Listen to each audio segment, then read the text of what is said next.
Hello stenographers, be ready for the dictation. Dictation will start in 10 seconds. 5 seconds. Start. Revenue has to go into a consolidated fund.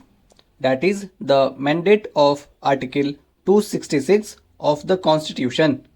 It has to either go into the Consolidated Fund of India or the Consolidated Fund of a state. It cannot go nowhere, and I am afraid the draft amendment circulated leaves this question unanswered. I can understand the problem that you faced. I think, to the best of my understanding, the problem was how to avoid double counting. But I think there was a more elegant way of dealing with the problem of double counting. I think the draft is clumsy. Maybe it can't be rectified at this stage when we are in the final stages of debating the bill. But I would just add a word of caution that the drafting in this respect is rather clumsy. The second issue was, I think, an issue that could have resolved in 5 minutes. How can you, in a destination based tax, have a retrograde provision like some states being allowed to impose an additional 1%? What is the rationale of a GST? The rationale of a GST is that we must avoid multiplicity of taxes, we must avoid cascading of taxes, and we must be able to capture every taxable transaction. If you give to some states the power to impose an additional 1% tax, and in the bill that was circulated, it could have been imposed by more than one state as goods pass from one state to another, it would have led to multiplicity of tax rates, it would have led to cascading, and it would have led to a situation where several transactions may or may not be captured. This was immediately pointed out, but I think the government was during that time, not today, rather stubborn.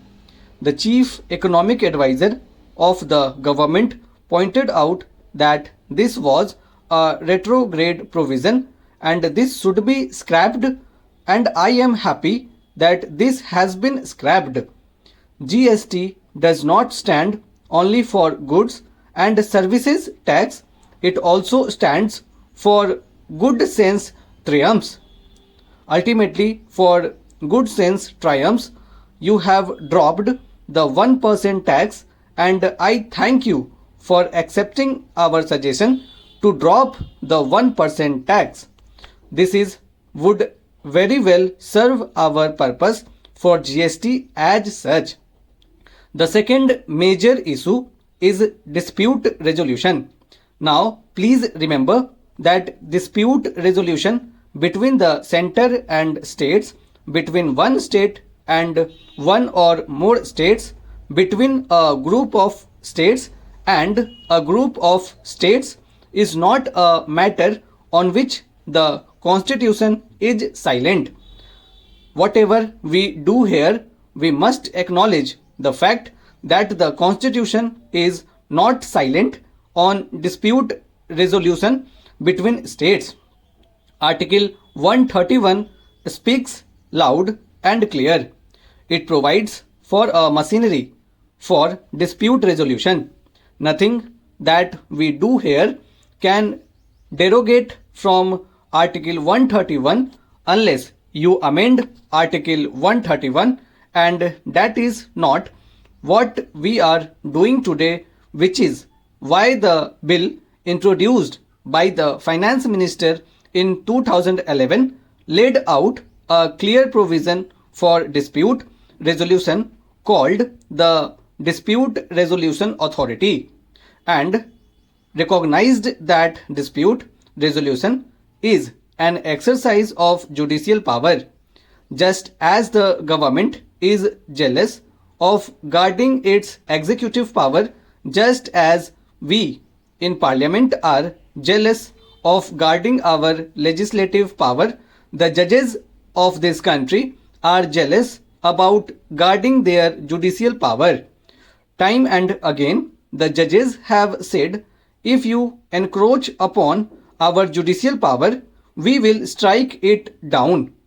I still maintain that the provision introduced by the finance minister was the best provision, or clearly a much better provision than the provision introduced in the present bill. The draft circulated was very deficient. It did not even require the GST Council to establish a mechanism. It says may lay down the modalities, and in discussions with us, and I believe discussions with other parties, it was pointed out to the government that this is hopelessly deficient.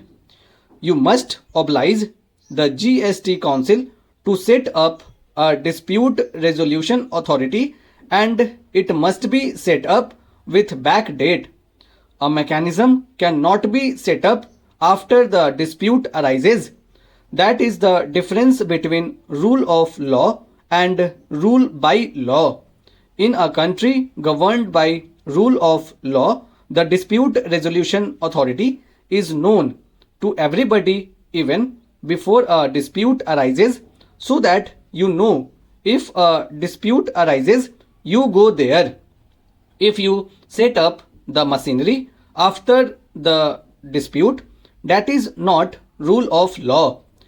That is, show me the person and I will show you the rule. I am glad that some strengthening has been done to this provision. I would still urge the finance minister, if he is inclined to do that, to strengthen it during the course of this debate. He can move an amendment. I would still urge him to say that the clause amendment number 7 to clause 12 can be strengthened. Stop.